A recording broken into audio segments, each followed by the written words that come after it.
Okay. Well, once again, thank you for inviting me to this conference. This is my second talk. My first talk was yesterday on marine security, and today is on human error. I started about 16 years ago researching human error, and it was part of my thesis at the time, together with the Royal Navy and Rolls-Royce Associates. Part of my investigation was to see if we could reduce human error on the Trident submarines using voice recognition. And since then, you may ask, has human error decreased? Unfortunately, no. It has increased, and the stats speak for themselves. Over 88% of tanker accidents happen because of human error. 79% of towing vessels grounded because of human error. 96% of collisions happen because of human error. And the list goes on. 75% of fires and explosions happen because of human error. And the database across the US, Canada, Austria, and so forth, the UK, identifies human error to be the dominant factor in marine accidents. So it's an extremely important subject in the marine environment. However, we need to specifically define what we mean by maritime work error. So since human error is the relation between behavior and performance in a very simplistic way, performance standards, it is meaningless to talk about human error outside a specific context. We need to define a domain in which we can examine human error within the marine environment. And I have identified 5 predominant areas that we can identify specific human errors. One is obviously navigation, which is route planning, track keeping, and collision avoidance. The other one is propulsion, so the responsibility for the integrity of the ship's propulsion system.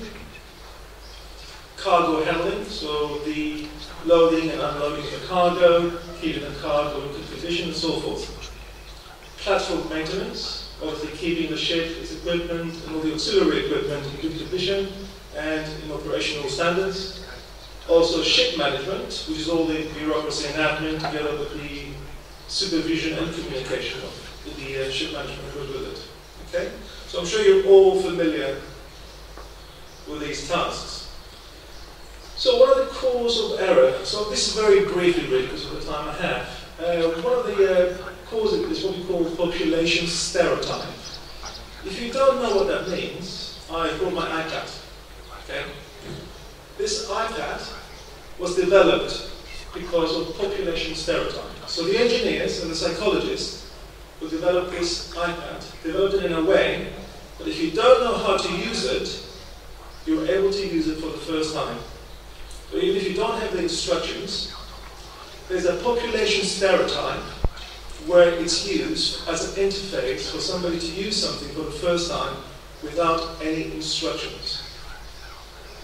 Human error happens when different populations have different stereotypes. So very briefly, somebody from China or from Russia will use this very differently. And this is where errors can happen perhaps on a ship. Okay?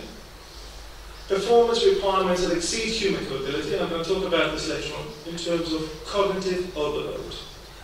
Okay? Design that promotes fatigue, this is more with ergonomics.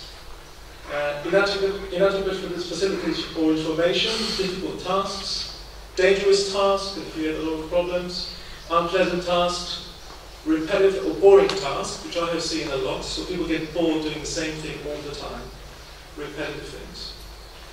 Tasks at odds with a person's attitude, stress, illness, sleep deprivation, injury, and so forth, can all cause human error. So in brief, so it's failing to perform a task, performing the task incorrectly, performing an extra or non-required task, performing tasks out of sequence, failing to perform the task within the time limit associated with, and failing to respond adequately to a contingency. So we can see human error is not just a mistake, but it's a whole series of complex psychological, physical, environmental factors that can contribute to a serious human error. And as a psychologist, I'm interested to know why we undertake those errors. Why do we do these errors? What is it about errors that we undertake and perhaps most of the time we're not aware of? There are three categories of performance errors. The first one is called skill-based errors. The second one is called rule-based performance errors. And then the third one is called knowledge-based errors. Okay, so without being too much jargon here, the skills-based errors are to do with the things that we learn in an unconscious way, okay? And this is basically things that you repeatedly do, and then you do them automatically. From research, I don't know if you're aware, if you practice something every single day, it takes approximately 21 days for something to become automatic. So you will always remember the first day you drove your car or you had your driving test. But you won't remember how you drove last week. Like with a ship, everything becomes, after a while, automatic. It goes into your subconscious. Okay, so if you imagine the conscious or the subconscious, these are the terms that we use as psychologists, perhaps as an iceberg. And the tip of the iceberg that's visible on the surface is the conscious mind, the things you do every day. And the unconscious is where all these automatic skills are stored. And that's why after many years you become an expert, or you become more active, you become more confident. It's because you have become more automatic in the things you do. Okay? The rule and knowledge-based performance is more to do with working memory, the things you have to do right now, the problem-solving things. So it's not so much the unconscious, but more the conscious way of doing things. Okay? This is a very simple way of explaining it. So the types of errors that happen within these performance errors is, the first one is called slips and lapses. Okay? These are errors, performance, skill-based behaviors, particularly when our attention is diverted. Again, very simply here, it's basically if you're driving a car and you start wandering around, you're going to have an accident. Okay? So your automatic driving is affected because your attention is not there. Although you're not fully conscious your attention is there, you need a certain amount of consciousness to be able to drive or to steer a boat. Okay, so this is when you slip, you start slipping away, your attention is not there at the performance. So again, slips and lapses occur while our attention is diverted and we fail to monitor the actions we're performing. Mistakes are errors, now this is the other one, mistakes are errors in rule or knowledge-based performance. They arise when we misinterpret a situation or misapply a rule. Okay? Mistakes include errors in perception, judgment, inference, and interpretation. Mode errors are common mistakes. A mode error arises when we perform an action appropriate for one mode, but we are mistakenly in another. So we make a mistake of judgment. We think we can do something, but it's actually something else that it's called misassociation. Okay, you misassociate something, or you judge it wrongly. This is the common thing that we say, well, I've judged it wrongly. Okay, this is a mode error or a mode mistake. Violation errors are the most common errors in human error, especially in the marine environment. And these are intentional errors, believe it or not, but they're not malicious. Okay? And you'll see why in a minute. So they're rarely malicious or in any form of sabotage, but they usually result from our intention to get the job done as efficiently as possible. But the problem is, they often occur when our equipment or task has been poorly designed or maintained. So it's that again, that human-computer, human-ship interface is very important. If the design is not good, it will affect the user. If the design is not good, it will affect my fingers, it will affect my perception. Okay, so if we have this interface that matches, then we have a better fit and less probability of human error. So mistakes resulting from poor training are often mistakes or violations. So this is a very common thing. People who've had not a lot of training or haven't perhaps continued the training tend to result to violations of error. So then again, peer pressure can cause that. Unworkable rules and incomplete understanding can give rise to violations. So which types of errors are most likely to be present in maritime casualties? Well, this is just one of the many studies by Uchida. He reviewed 173 Japanese records of accidents, and he found that the most common error was violation errors, the ones we just mentioned there. Okay, so unintentional errors, they meant well, but because of the poor fit or peer pressure and so forth, we had 45% of the accidents on board were violation errors. And as you can see, only 9% were skill-based mistakes, and only 13% were knowledge-based mistakes. So one of the ways we can solve this problem is to look at what causes this. Well, what causes this is fatigue. This is one of the major problems. And fatigue comes in many forms. It comes in physical, emotional, psychological, and so forth. And it affects communication, it affects interpersonal relationships, and obviously it interferes with your control of your ship and so forth. So fatigue is a very important subject in order to reduce human error. And it happens in various areas. It happens with crew-specific fatigue, which is an inability to concentrate, difficulty reading displays, feeling tired, muscular weakness, and so forth. Then you have the physical environment that can cause fatigue. Again, high temperatures, loud noises, vibration, and so forth can cause fatigue. Ship-specific things like the ergonomics I mentioned before, the design. So if the console is not designed properly, the chair is not properly designed for the task you're doing, all of these things can cause fatigue. Even small things. Doesn't have to be anything major. But years and years of perhaps sitting in a wrong chair can cause physical fatigue, which then causes mental fatigue, and then that affects your communication with your various equipment. So management is also a problem. All the paperwork and admin and bureaucracy that exists can cause a lot of fatigue as well. And what can we do about it? Well, there's a lot of things we can do about it, but it is a holistic approach. There isn't just one approach, because it involves psychological elements, physical elements, design elements. So there isn't one solution, but I'm all for holistic solutions. So education and training is very important. Robust legislation about hours, guidelines to introduce effective countermeasures, and employment of appropriate design and technology. And I've just put this in today, actually, because two of the previous speakers spoke about panic.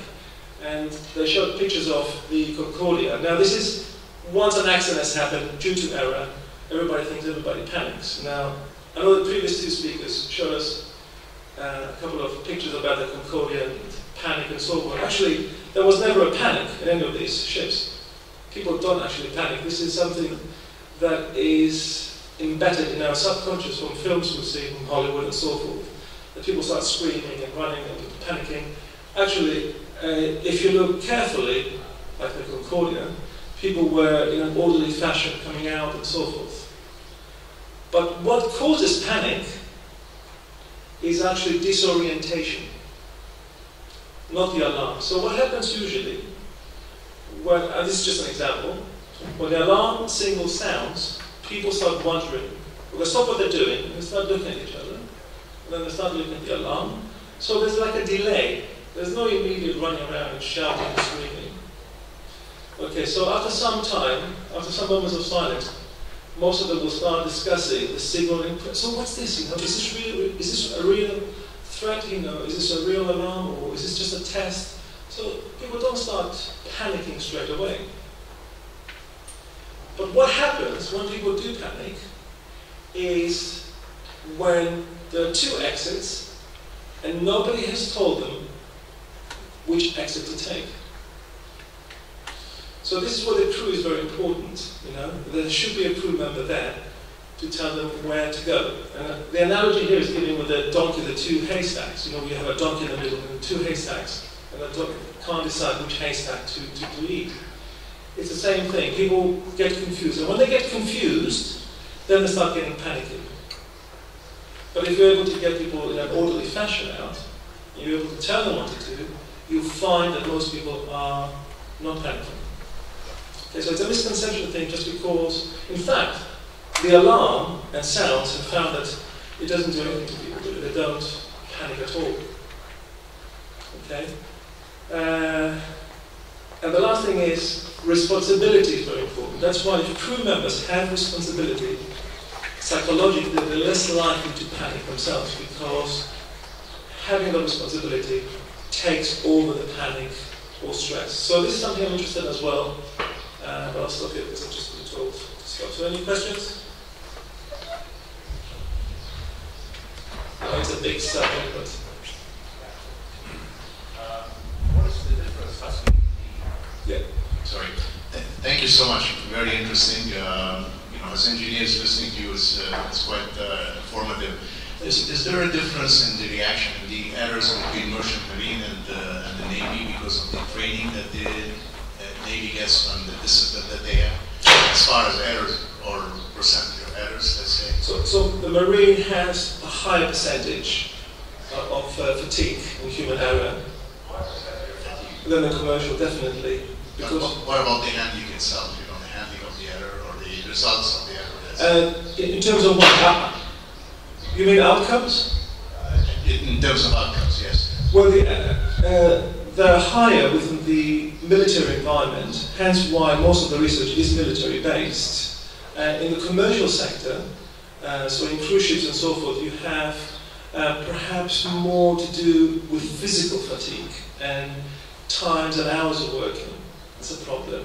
Whereas with the military sector, it's more of a cognitive overload, because the information is much higher, so you're presented with a lot more information than a commercial ship. And it's more complex in that case. So when I did my research, one of the things I did to reduce that error is to introduce on the Trident submarines, because at the time I did my research, the Trident submarines only had touch screens and keyboards. I introduced voice recognition, so in case of a nuclear leak on the submarine, the actual user was able to get out, communicate with the submarine, but without sitting and touching the screen or the keyboard. So, but you don't need any of that on a commercial ship. Does that answer your question? Yes, very much so. I have another question. It's not related to this, but it's just out of interest. The incident on the Germanwings airplane. Yes. And the question that, I don't know whether it was proved before because I wasn't here.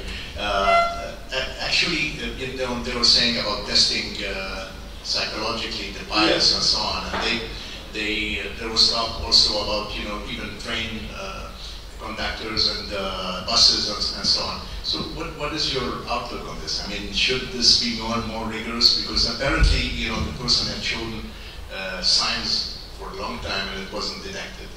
I absolutely agree. This is more of a psychological issue in terms of a psychological disorder. I think obviously the person had some kind of mental illness for quite a while. But because of confidentiality issues, none of the health professionals were able to transmit that information to the authorities. But in my case, when I see a patient and they are from a particular area like aviation or ship, then I make it clear to them, if I do detect something that could put others at risk, I will not keep my confidentiality, but will actually disclose it. And I think that's what they're actually trying to do now, where if there are cases like these, where health professionals are able to disclose to certain authorities like police or wherever, to actually make people aware that this person needs to be retrained, reassessed, or whatever they need to do to actually prevent anything bad happening. But the scary thing is how many people are still out there that drive our buses. That's the scary thing. Yeah. Thank you very much, and I hope you will not identify any risks around here that you have to report. But if you do, please let us know. I will. Oh, I have one more. Go ahead. You mentioned on physical fatigue about high and low temperatures. Yeah. In Oxford, you have two top scientists on the thermal comfort research, Mr. Nichols and Mr. Humphries. Yes. Have you ever focused the relationship between thermal comfort and the errors, especially in areas of ships that are really uncomfortable? Which type of ships are you referring to? Do you have any? Even military ships in the... No, I have not looked into, because the commercial ships are quite good at that. But I'm not sure about the military, because the ones that I work with just submarines. So I'm not sure about the military, the other ships on the military side. What have you found? Because it sounds interesting. No, Mr. Nichols and Mr. Humphries have done some research with the Royal Navy about the thermal comfort. And what's the result? What do you remember? What did they find? Do you remember? They found that there are areas such in near the engine, sort of things that they're quite high temperature and it's really uncomfortable. And I'm wondering if this is a factor for more errors. Yeah, I think it doesn't matter where it is if the temperatures are intolerable. But if you're following orders, you see this is different. You're following orders, so I can go on for hours. So if you're following orders, then there's an ethics problem there. It's not just the actual machine. And when I do an accident investigation, we take all these parameters into consideration, not just the environment, but actually from a military perspective, who's giving the orders, because then that person is responsible as well, not just the actual person who's handling the boat. Thank you very much.